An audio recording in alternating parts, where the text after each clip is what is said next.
Merci beaucoup Ziguinchor.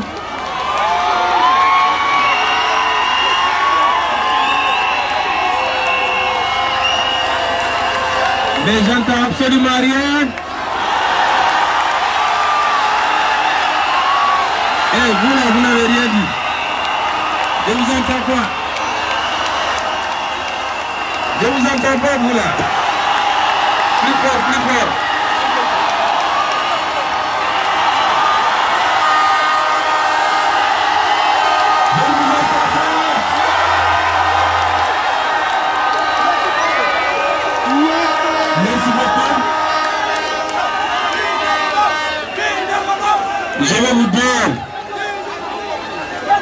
Je vais vous dire que vous m'avez rendu aujourd'hui encore plus fier d'être Casamançais, d'être Ziguinchorois.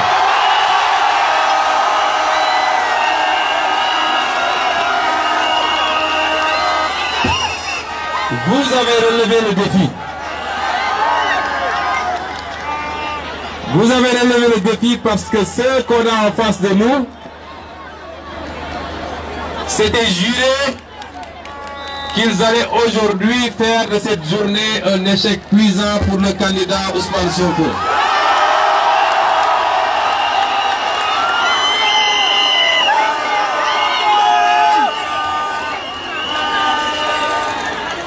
Ils ont dépensé énormément d'argent. Aujourd'hui, c'est des journées 10 000. Plus de 18.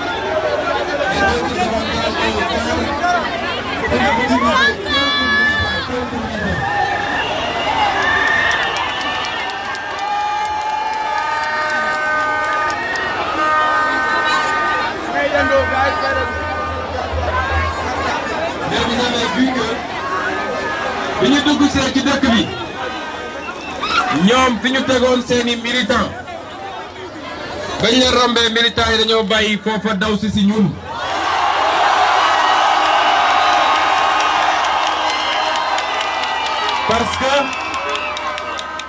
Parce que même ñi ñu foog ni ñooñu seeni militants lañu, en réalité ñooñu dans leur cœur il y a le candidat Ousmane Sonko.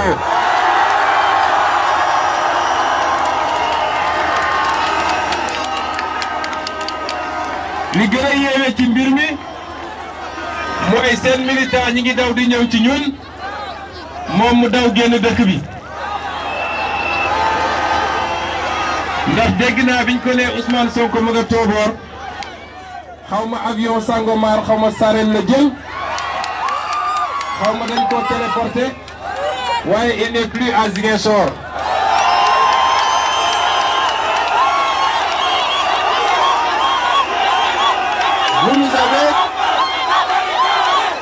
Vous savez bien que ce meeting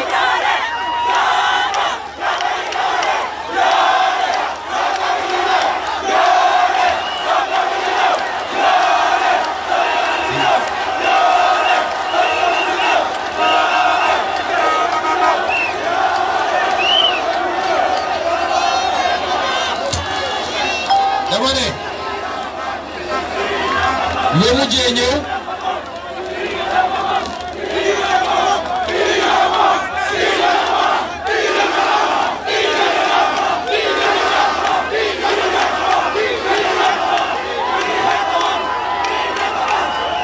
xam nga nag lii dafa yéeme ndax moom suñu frère ak suñu sœur yi def politique Casamance yépp dem na leen dajale fexe ba ñii mu transhumé leen ñii mu jox leen ay nomination uniquement pour contrer la percée fulgurante de Ousmane Sonko en Casamance.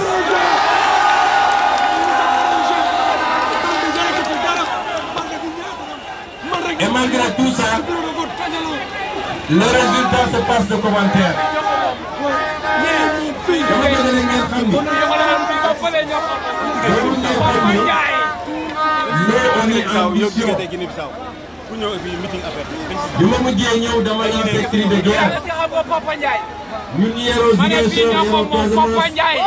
Mama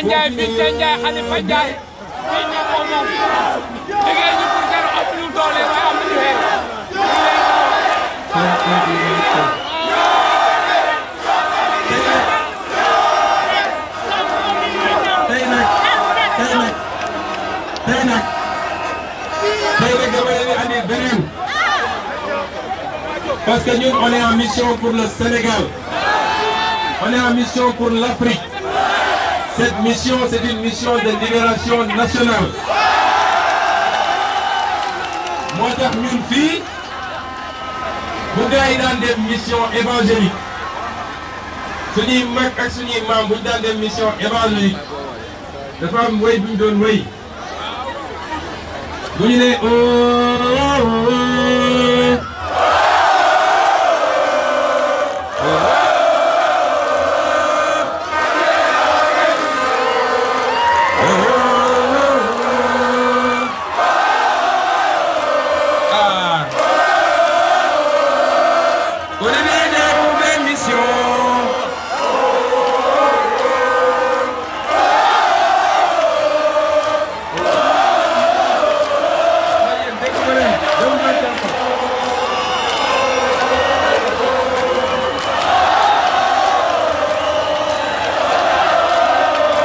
Merci beaucoup. Merci beaucoup. Nous sommes en mission pour l'Afrique, nous sommes en mission pour le Sénégal. Nous sommes en mission pour libérer ce pays de la malgouvernance, de la corruption, du clanisme, de l'ethnicisme, de l'incompétence et du complexe vis-à-vis de l'étranger.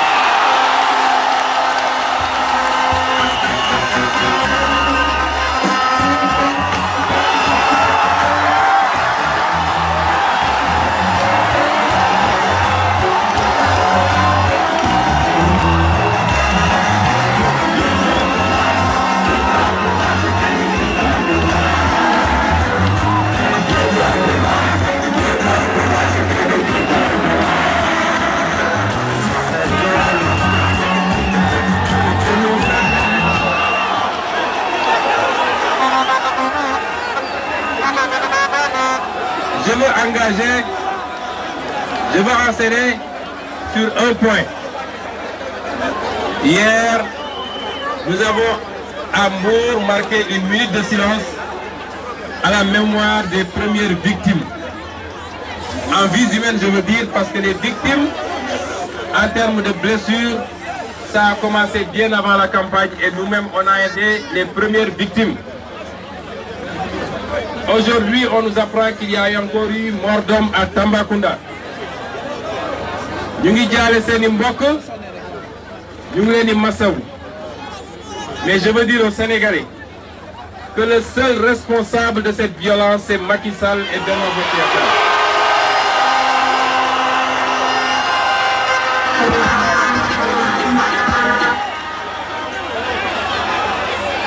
Depuis 2 jours ou 3 jours, on lui lance un avertissement. Les autorités et les régulateurs sociaux de ce pays arrêtent Macky Sall et son Benno Bokk Yakaar avant qu'il ne soit trop tard. Parce que j'ai dit à Macky Sall, nous sommes encore pour jeunesse fouf et notre jeunesse est une jeunesse saine. Ce n'est pas une jeunesse qui fonctionne à 2500 ou 5000 francs. Et c'est une jeunesse qui a les moyens de se défendre. S'il continue comme ça, nous lancerons un appel à tous les candidats de l'opposition de mutualiser leurs forces, de mobiliser toute leur jeunesse, de Founioun Nekk Sénégal, région Bounioumountine, et on leur démontrera qu'ils sont en minorité dans ce pays.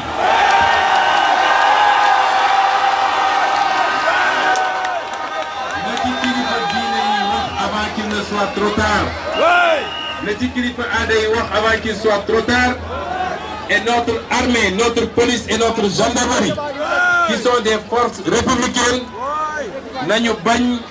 nous les instrumentaliser, ils sont là pour tous les Sénégalais, ils sont là pour tous les citoyens, mais s'ils ne peuvent pas s'interposer, nous sommes neutres et on verra que Macky Sall est dans le Sénégal.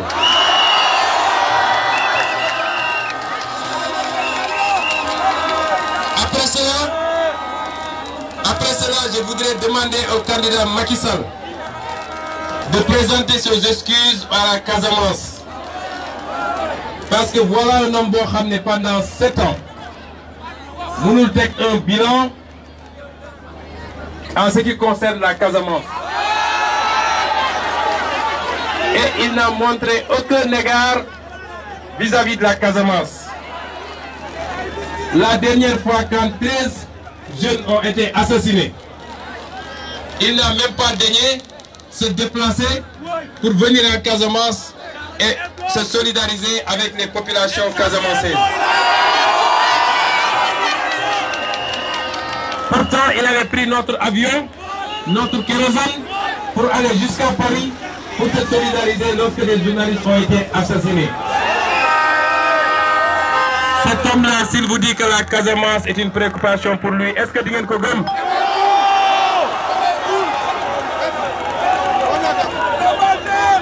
Donc, nous, je vais vous dire le message, la première partie du message que je veux délivrer à la Casamance ici. La seconde, je la délivrerai lors du meeting de Bignona demain. Le message que je veux vous... Nous avons beaucoup d'ambition pour la Casamance.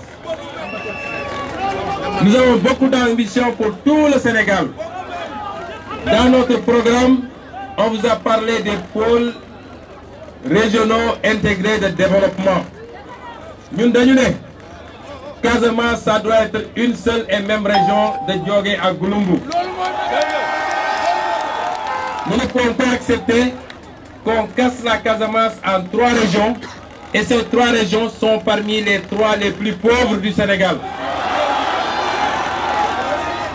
Malgré les énormes capacités économiques de la région naturelle de Casamance, c'est-à-dire Kolda, Sédhiou et Ziguinchor, nous avons un peu potentiel économique du Sénégal et pourtant nous avons le plus fort taux de pauvreté au Sénégal.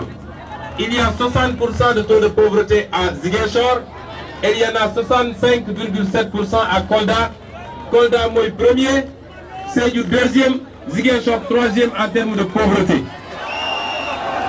Et pourtant Macky Sall vous dit qu'il a beaucoup investi en Casamance.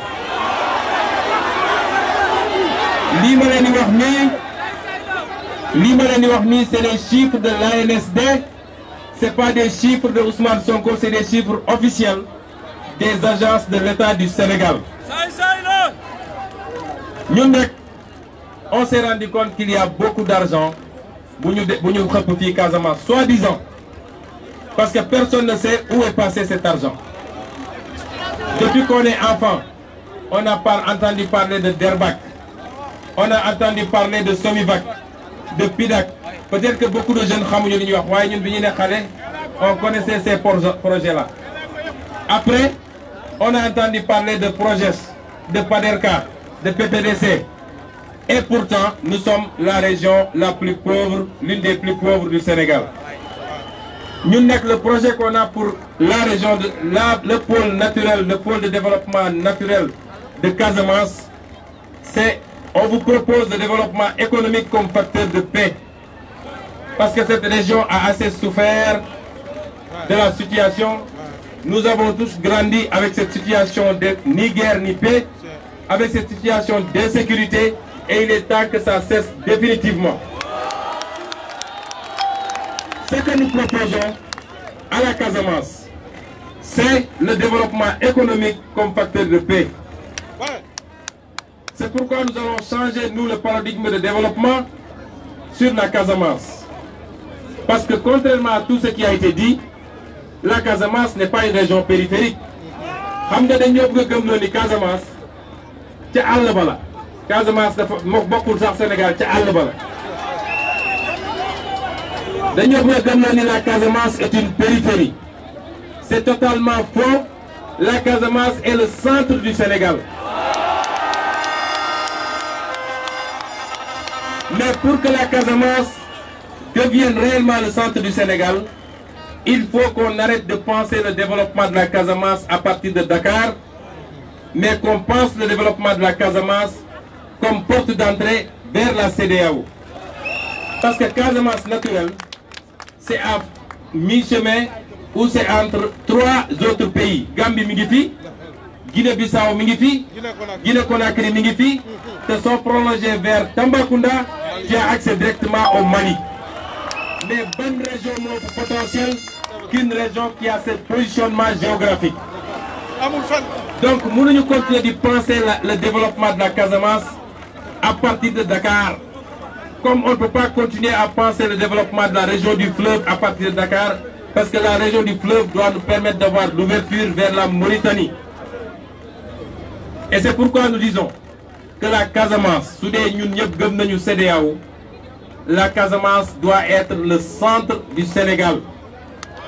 Comment on va procéder pour que la Casamance soit le centre du Sénégal? Moi, la Casamance doit être un trait d'union entre tous ces pays que je viens d'énumérer. Et nous vous proposons maintenant des solutions pour le développement. Les solutions qui permettront à la Casamance de jouer ce rôle. Vous savez très bien que, avant de gagner le programme, Cheikh Tidiane Dièye vous a dit que vous avez le meilleur programme, vous avez le meilleur candidat. Et c'est la vérité, vous avez le meilleur programme, mais vous avez le meilleur candidat. Et c'est parce que nous avons le meilleur programme et le meilleur candidat que nous avons dit que nous sommes prêts à débattre dès le premier tour avec tous les candidats. Vous pouvez voir avec Sénégalais, nous savons qui est qui. Parce que théorie est bonne, mais quand nous serons face à face, les Sénégalais sauront qui est qui. Les solutions que nous vous proposons, la première, c'est de faire de la région naturelle de la Casamance un véritable hub commercial et financier régional. Comment le faire? Le premier, c'est que le port de Ziguinchor sera élevé au niveau des standards internationaux et des infrastructures routières de qualité sur le frontière Bandung. Les gars, ici le port de Ziguinchor, vous ne pouvez pas savoir la valeur économique et sociale de ce port. Il y a 4 ans, ils ont dit qu'ils ont mis beaucoup de milliards pour draguer le port. Ils n'ont rien fait, l'argent a été détourné.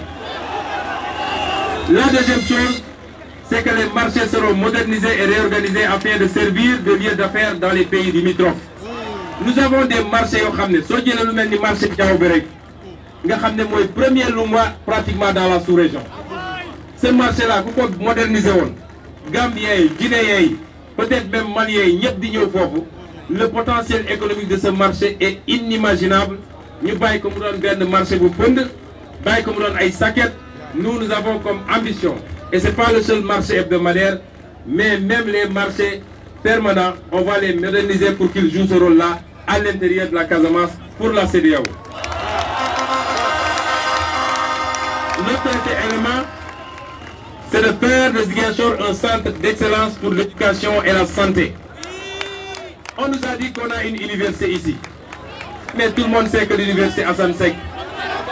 Mais est-ce que lycée Guinée certains ou pas?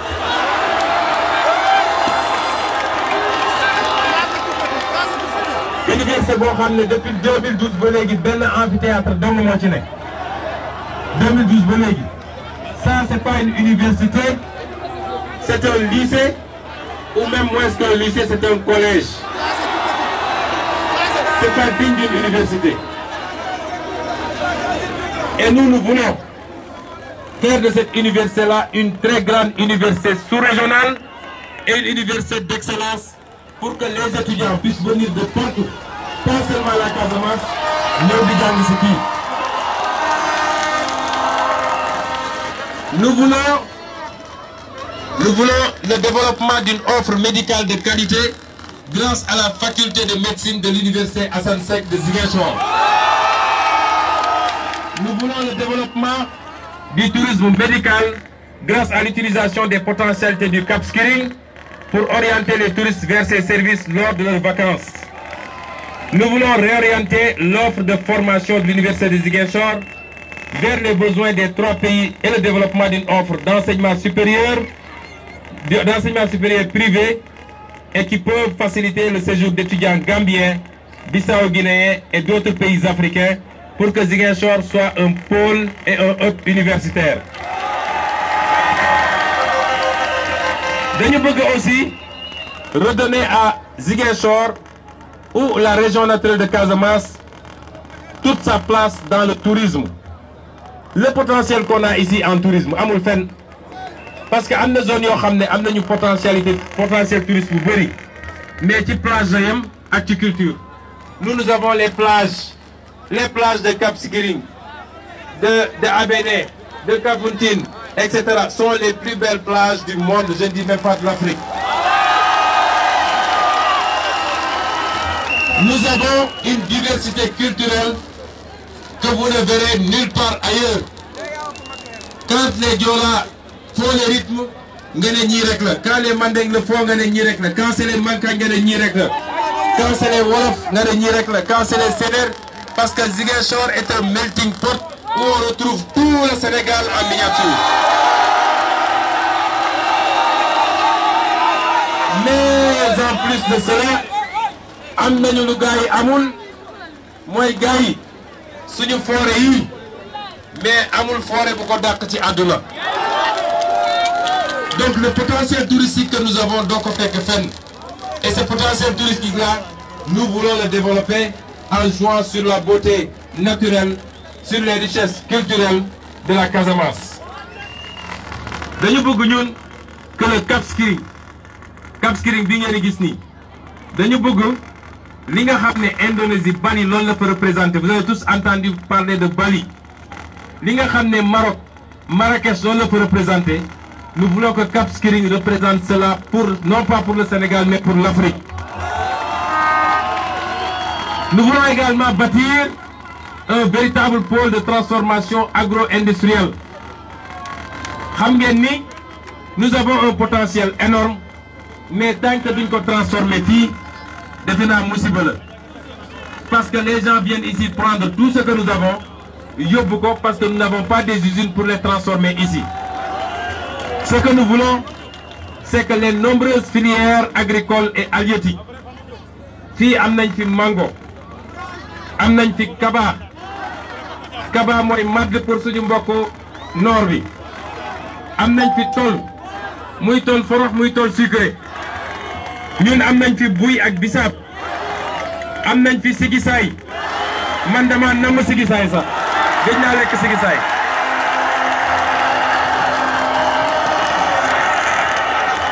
monsieur Boy est-ce que xam nga lii sigisaay il faut ngeen ñamal sama délégation bi sigisaay Matar Sène mais nga xam ne moom Diourbel la dëkk Diourbel sump moo fa am ak sa déem xam naa di bu ko joxoon sigisaay léegi mu takk jabar Casamance toog fii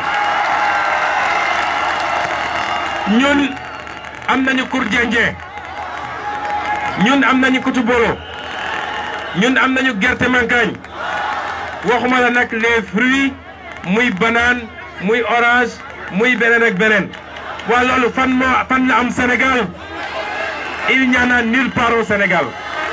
La Casamance est une bénédiction divine pour le Sénégal. Mais lii lépp suñ ko amee te duñ ko transformer fii Sénégal ça ne sert à absolument rien parce que les gens viennent prendre ça ils amènent chez eux ils transforment def ko ci ay canettes ñëw di ñu ko jaay beaucoup plus cher wala ñu jël ko yóbbu ko ci industrie pharmaceutique bi def ci ay garab di ñu ko jaay ay boîte 5000 10 000 alors que biñ koy jënd fii kilo 500 lañ ko jëndee ñu ne ñun la meilleure filière nag le meilleur atout pour la Casamance pour ñu mën a industrialiser rapidement Casamance c'est la filière de l'anacarde mooy kuku bi wala saalu darkase pour Sénégal yëpp xam la ñuy wax ñun nag fii kuku la ñuy wax dama bëgg Sénégal yëpp xam ni saalu darkase ñun fii kuku lañ koy wax léeg-léeg Dakar su may daw sama oto gis gaay di jaay kuku ma ne chauffeur bi taxawal wàcceel vitre bi jëndal ma kuku waaye danaan lan mooy kuku saalu darkase nag fii la fekk baax mais ñun on ne gagne rien pratiquement rien ci saalu darkase yi j'ai pitié de nos sœurs et de nos mamans ñu leen di utiliser toute la journée dans des conditions difficiles ñuy jël kuku bi di ko def ci saag yi muy yàq seen loxo yi pour ay 100 francs par jour par sac c'est pas normal.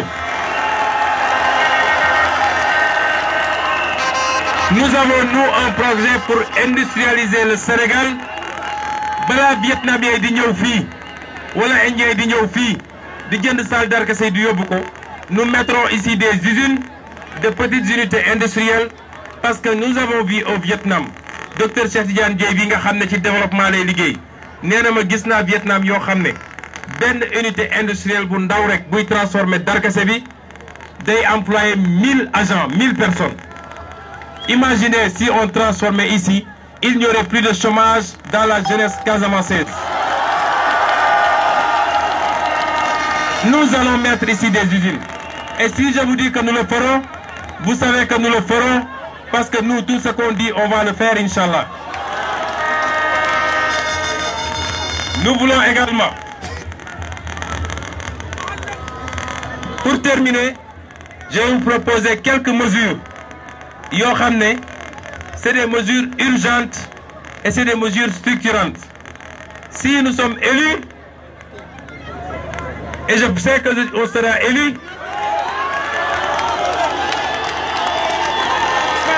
Inch'Allah, je sais que, Inch'Allah, on sera élus au soir du 24. Quand ce sera fait, dafa am mesures yoo xam ne mun na jël temps, am na mesures yoo xam ne c'est urgent. Il y a des mesures urgentes et structurantes pour développer rapidement le Sénégal, mais développer rapidement la Casamance, qui sera un pôle économique. Et je crois que ce sera le pôle économique le plus fort, le plus solide et le plus puissant du Sénégal. Bi ci njëkk, c'est la reconstruction du pont Émile Badiane.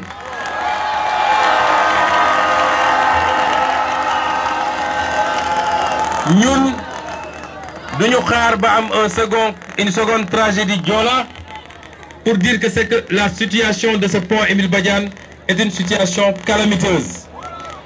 Balaa ñu jël ay milliards naan dañuy dem def un train 1200 milliards un train sur 37 km, il fallait réhabiliter, faire tomber ce pont et nous faire un pont flambant neuf pour la sécurité des Sénégalais qui passent par là. Parce que suñ ko defee dañ koy raccorder à un corridor régional Dakar, Banjul, Bissau, Conakry, Abidjan, Lagos pour que ñu mun a am une fluidité du transport et une fluidité du commerce. La deuxième mesure mooy aéroport Ziguinchor bi fii dootul place am. Nous allons délocaliser cet aéroport parce que aéroport boo xam ne quand on mettait ça ici Ziguinchor fii la yemoon pratiquement HLM Nema Cité Biagui. Aujourd'hui Ziguinchor a cerclé l'aéroport. Cet aéroport est devenu exigu et c'est un danger pour les populations, c'est un danger pour le transport aérien.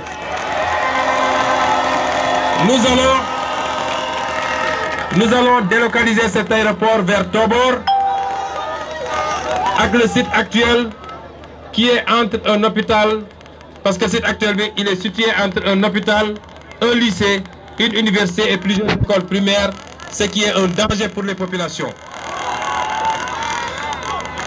Si on est élu, nous allons construire, je ne dis pas reconstruire, nous allons construire l'université Assane Seck, parce que l'île c'est pas une université.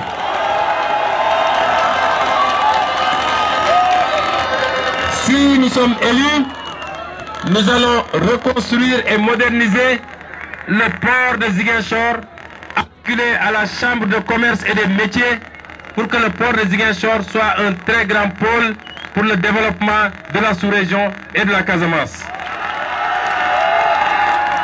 Enfin,